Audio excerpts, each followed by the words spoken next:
is Kelly Hunter and welcome to Pages Through the Ages. Now what Pages Through the Ages is going to hopefully be a historical based book club, and all the books are going to be historical in one way, shape or form.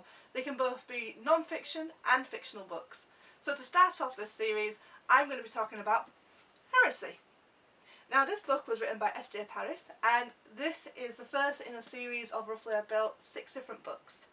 Now Heresy follows this character called Bruno.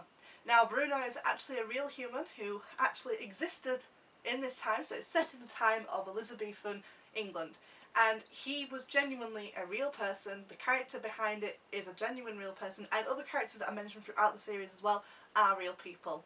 The only difference is I doubt the real Bruno went on adventures like he does in this book series. But that's the whole point, isn't it? With history, with anything, you want to make it a bit more interesting.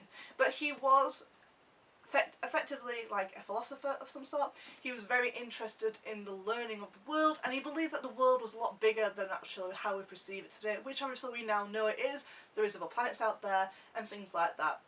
Now the story follows Bruno. It starts off with him being a monk. He is an ex-monk, but it starts off with him getting punished basically for books that he should not be reading because they are banned, and he is caught reading some of these books in the lavatory.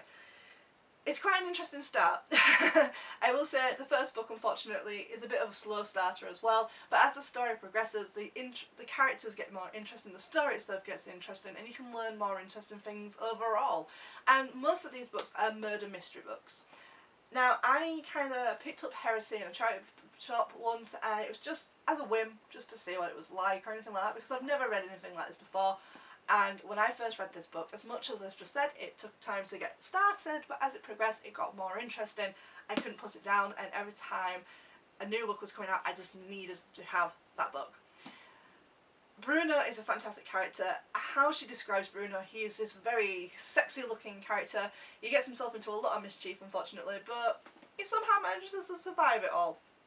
But he's also got a brilliant mind. He is looking into murders that have happened, and he is effectively doing like the crime scene work that didn't exist at that time, and trying to find the actual killer rather than somebody very quickly they can just slap in jail and be like, yeah, that's the person, yeah.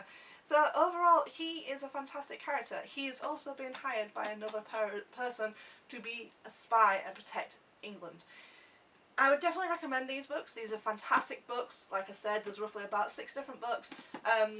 This is also one of the books, this is a little mini prequel she did as well, which is The Secret Dead, and this is kind of showing you a little bit more of the backstory of Bruno being a monk, which is one of the books. But most of the books you can get, I will see if it says the list in here of the books that she's written. Nope. So the books themselves, a lot of the books that I actually have are hardbacks like this, and the books that she has, if I can find it, that doesn't have them all. I need to try and find the right one that has them all. Well, it says here we have Heresy, Prophecy, Sacrilege. Then we have Conspiracy and Treachery as well as The Secret Dead. So overall there's roughly about 6 different books, and it's a good series. It has moments where some of the books are very, very slow and you're like, oh god, why did that happen? And other books are just fantastic and you just cannot put them down. So I would definitely recommend this series. It is set in Elizabethan England, and I thought this would be an interesting starter to our book club. Let me know down below if you have read this book, and until next time I will get back to you with yet another book I will definitely recommend. If you like the series, please do give it a thumbs up. Please don't forget to subscribe to my channel, and keep on learning, guys. Have a nice day.